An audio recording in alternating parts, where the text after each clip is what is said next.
시작하기에 앞서 이 영상은 1편을 보고 와야 이해가 되실 것 같습니다. 1편을 못 보신 분들은 우측 상단을 눌러 1편을 먼저 보고 와주시면 감사하겠습니다. 여기서 새로운 등장인물, 수족관을 파시던 할아버지를 추가. 할부지는 저에게 말씀하셨습니다. 아이고 젊은 양반이 수족관에서 뭘 키우려고 사노? 이 수족관에 오래돼갖고 물고기는 못 키우는데. 저는 차피 물고기를 안 키울 거니 상관없었고 그래서 대답했죠. 아 괜찮아요. 저 여기서 쥐를 키우려고 하는 거라. 그렇게 전 동네 한복판에서 쥐를 키운다고 말했다가 쥐잡듯이 탈탈 털리고 이 수족관을 득템하고 왔다는 뭐 쓸모없는 이야기로 잠시 숨을 돌린 뒤 그걸 가지고 와서 청소를 하고 이제 꾸며주기 시작하는데 저는 처음부터 쥐새끼들이 진짜 잔디밭을 뛰어노는 상상을 했거든요. 저번에 대차게 말아먹었으니 이번엔 사실 보험을 들어놨어. 구독자와 쥐새끼들 몰래 따로 키운 티모시 완벽하게 키워놔서 이제 여기에 심어만 주면 되는데 중요한 건 제가 이렇게 키운 티모시를 다시 옮겨 심는 방법을 모른다는 사실. 그렇게 저는 복구를 시도했고 맞나? 반전 따윈 존재하지 않았습니다. 내가 이걸 할 줄 몰라. 그래서 저는 반전을 위해 티모시 씨앗을 이곳에 다 뿌려놓기 시작하는데 티모시가 자라나려면 당연히 시간이 필요하잖아요. 근데 이 타이밍에 쥐새끼가 유튜브에서 돈을 벌어다 주기 시작했어. 그래서 이 새끼가 번 돈이니까 당연히 이 새끼에게 주자고 결정한 뒤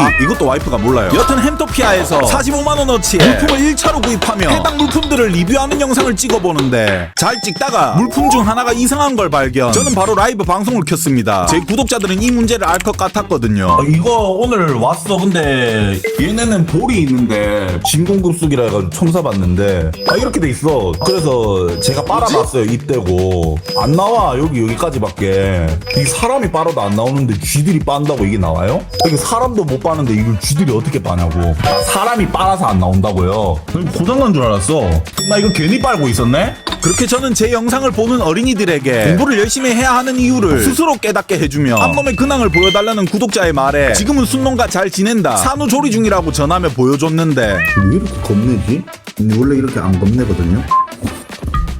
또 임신해버렸네. 그러니까 제가 애들만 성별을 나눠서 분리했고 이 새끼들이 상식적으로 그 짧은 시간에 임신을 한다는 게 말이 안 되니까 그냥 같이 냅뒀는데 날짜를 계산하면 출산하고 얼마 안 있다가 지들끼리 또 붙어먹었던 거예요. 하긴 사람의 80살 인생이 이 새끼들한테 인연인데 뭐 못할 것도 없지. 여튼 그렇게 저는 또다시 앞놈의 출산을 지켜봤는데 이 새끼가 하도 헐떡이니까 곧 출산하겠구나 라며 생각만 했는데 진짜 출산했습니다. 쥐새끼의 두 번째 출산. 이번에도 5마리를 낳았는데 지금 촬영할 때가 아니라는 판단을 내렸습니다. 이번에도 격리 타이밍을 놓치면 쥐새끼가 애만 낳다가 골로 갈 게 뻔했죠. 그래서 전 채널의 업로드를 한 달간 중지하며 드디어 정확한 타이밍에 격리를 성공했습니다. 이로써 암놈과 순놈이 완벽하게 나뉘었죠. 하지만 이때 새로운 사실을 알게 되었습니다. 팬더마우스는 햄스터랑 다르게 애초에 여러 마리가 합사가 가능하거든요. 근데 직접 합사로 키워보니 이게 암놈끼리는 가능해. 하지만 순놈이 딱 봐도 애초에 이상했잖아요. 이 새끼들은 그냥 합사가 안 돼. 서열 싸움, 영역 싸움 등 그냥 틈만 나면 계속 싸워. 그렇게 전 제가 한 마리씩 좁은 곳에서 키울 바에 나 같은 생또라이를 만나 넓은 곳에서 잘 살라고 구독자 중에서 생또라이를 선별한 뒤 2차로 순놈들을 다시 무료 분양했습니다. 이제 와서 이야기하지만 제가 직접 배달하느라 진짜 죽을 뻔했어요. 여튼 상상했던 대로 티모시도 잘 자라났나 확인만 하면 되는데 여러분은 실망했겠지만 다행히 잘 자라났습니다. 이제 여기에 쥐새끼들을 넣어주고 녀석들이 즐기기만 하면 되는데 곰팡이가 등장. 그렇게 저는 열이 받아서 그냥 사육장을 엎었습니다. 식물원에 가서 일단 재료부터 털어주고 이 사육장에 짝퉁 대나무로 대나무밭을 만들어준 뒤 수직 구조물을 풍성하게 세팅.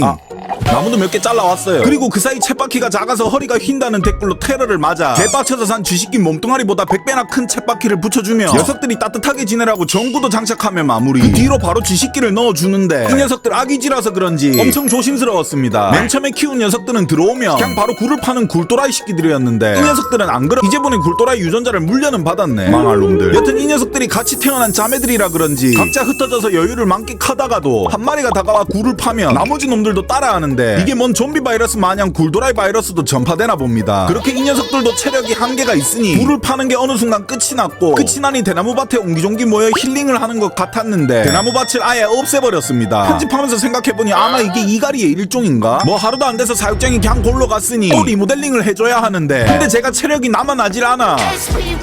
바로 다시 꾸며주기보다는 제 체력을 조금만 회복하자고 결정했습니다. 이게 대나무밭만 없어진 거니까 똥오줌을 많이 싼 것도 아니고 나머지는 뭐 멀쩡해. 조용해. 흙에서 키우면 냄새가 더 심할 것 같지만 설치류 특유의 그 찌린내가 진짜 1도 안 나거든요. 대신 조금만 시간이 지나면 사람이 병이 걸릴 것 같은 비주얼로 변하는 게 딱 하나의 문제이긴 하지만 여튼 힘 안 들이고 그 분위기만 바꿀 수 있다면 내 체력이 회복되잖아. 그래서 이번에 와이프가 우리 애 먹이려고 사놓은 브로콜리를 그냥 뿌려와서 박아놔봤습니다. 어차피 니 안 먹잖아. 그렇게 녀석들이 즉각적으로 반응을 보이는 아주 신기한 현상이 일어나다가 말았고 그대로 밤 이놈들 야행성이니까 때마침 샀던 CCTV가 있어. CCTV를 설치해놓고 갔는데 밥 잘 먹다가 갑자기 싸우네. 그리고 그 틈에 한 놈은 브로콜리를 먹어. 그렇게 또 아침 인기척인 녀석들은 지상으로 다시 올라왔고 어차피 안 먹는 거 다 가져다 버리려고 하니까 먹기 시작했습니다. 굴 파다가 먹고 굴 속에서 먹고 이걸 또 보니까 사육장에 식물이 반드시 있어야 할 것 같았죠. 그래서 전 또 리모델링을 했습니다. 이번엔 이렇게 하루아침에 잔디밭을 어떻게 만들었는지 다들 궁금해하실 게 뻔하잖아요. 너가 아버지 뭐 하시노? 그냥 아빠 보고 키워달라 했어요. 식물원 사장이 키우면 실패가 없을 것 아니야. 못 키우면 뭐 접어야지 식물원. 여튼 하루아침에 식물원을 날릴 판이니 아버지는 정성스레 키워주셨고 저는 정성스레 받아서 쥐식기들에게 줬는데 이번엔 연못도 추가해봤습니다. 왜 갑자기 연못이 추가되었냐고요? 이번엔 설치해둔 급수기에 쥐식기들이 혓바닥 끼인다고 댓글로 테러 맞았거든. 제가 당연히 또 열받았겠죠? 아니요, 사실 이쯤 되니 재밌어졌습니다. 제가 하는 모든 짓이 뭘 해도 욕을 처먹는데 욕먹기 싫어서 제가 나름 연구해서 바꿔주려고 하니까 때마침 제 대가리에 한계가 왔었거든요. 그래서 전 생각했습니다. 아니 욕을 안 먹게끔 바꾸지 말고 알려주면 식물원 털어서 고치면 되잖아. 사람이 뭐 어떻게 완벽할 수 있겠어. 맞잖아요. 그렇게 전 이 순간부터 소통을 하며 피드백을 반영하기 시작했다는 스토리를 가운데에 추가한 뒤 다시 본론으로 돌아가자면 혓바닥이 낀다니까 그냥 연못을 만들어줬어. 근데 쥐식기들은 생각보다 덩치가 작잖아요. 맞아서 혹여나 골로 갈까봐 자갈을 좀 넣어주고 물을 채워준 뒤 바로 쥐식기들을 넣어줘봤습니다. 그렇게 녀석들을 데려온 지 158일 차에 꿈에 그리던 잔디밭을 선물해줬는데 진짜 뻘뻘 잘 돌아다녀. 여기까지는 좋았죠. 하지만 기껏 연못을 만들어줬는데 물을 안 마셔. 아니 이것들이 밥 먹고 식물 뜯고 굴 파고 굴 안에서 덜 떨어진 짓도 하는데 물만 안 먹어. 그래서 뭐 어떡해요. 그냥 CCTV 설치하고 집에 갔죠. 그렇게 CCTV 설치했는 걸 확인해보니 여러 장면이 찍혀 있었는데 밥 먹는 것도 하나가 스타트를 끊어야 먹기 시작하는 장면, 물은 안 마시고 어쩌다 꼬리가 물에 빠지는 장면, 지붕 위에서 CCTV 꼬라보는 장면, 이 좁은 곳에 굴을 파고 싶어하는 욕구를 못 이긴 장면과 굴 파다가 포기하고 오줌 싸고 가는 장면, 그렇게 CCTV에 물 마시는 장면이 없는가 보다 라고 생각하며 빼주려고 했는데 찍혔습니다. 근데 이게 빛이 반사가 돼버려가지고 잘 안 보였죠. 물을 먹는 장면이 이것 말고도 찍혀는 있으니 녀석들의 주둥이를 보고 싶어 조금 확대해봤습니다. 하지만 이게 밤이라 화질 저하가 일어났죠. 물을 핥아먹는 쥐식기의 주둥이가 안 보였습니다. 여튼 그렇게 결국 혓바닥은 못 봤습니다. 그날 이후로 쥐식기들이 연못 물도 안 마셔서 그냥 급수기로 바꿔줬죠. 잔디밭도 역시나 아작이 났는데 얼마 못 버티는 티모시를 바라보며 역시 로망은 로망으로 간직해야 하는구나 라고 생각했는데 한 구독자가 보리를 심어보라는 댓글을 남겼죠. 그래서 보리 씨앗을 주문해놓고 도착만 기다리고 있었는데 쥐식기가 밖에 나와 있었습니다. 저는 이상해서 CCTV를 돌려보려고 했는데 CCTV는 오류가 나서 하필 녹화가 안 됐었죠. 이 개똥같은 CCTV. 그렇게 저는 생각했습니다. 아, 내가 데리고 놀다가 까먹고 집에 안 넣어주고 갔나보다 라고 생각하며 다시 사육장에 넣어주니 이 새끼는 눈앞에서 점프를 했죠.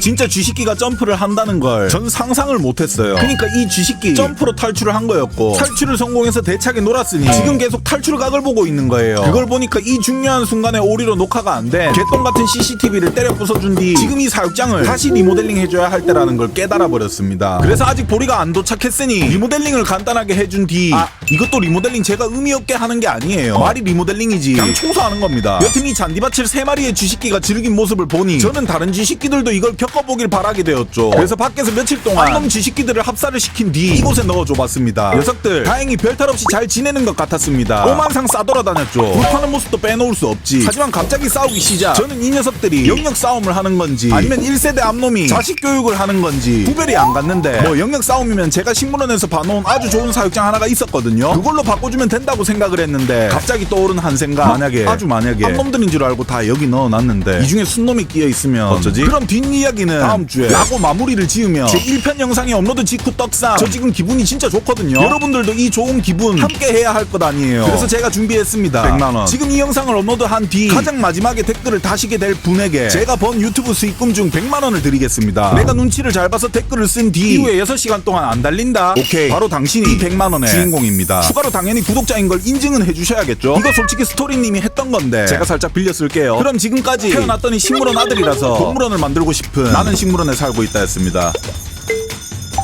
댓글이 안 달리거나 안 보이는 사람은 제가 차단박은 거예요. 그러니까 평상시 말 좀 곱게 하지 새끼들.